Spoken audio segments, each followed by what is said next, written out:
अस्सलाम वालेकुम दोस्तों, क्या हाल है? ठीक ठाक हो? ये हमने कबूतर पकड़ा था। उस वक्त तो शौक नहीं कराया, अभी शौक करा रहे हैं और इसे आज़ाद भी कर रहे हैं। थोड़ा पीछे करना आकर पार दिखाओ। ये इसका पार है।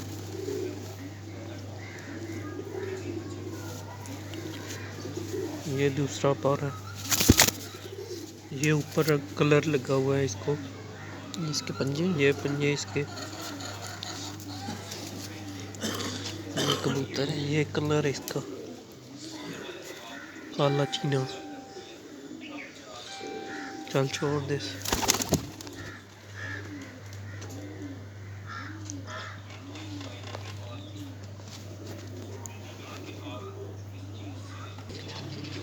दोस्तों ये बैठ गया अभी। चल उड़ा, अभी उड़ाने लगे हैं।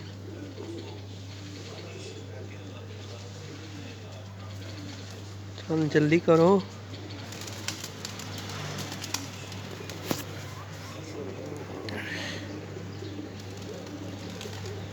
इसको उड़ा दिया, ये जा रहा है।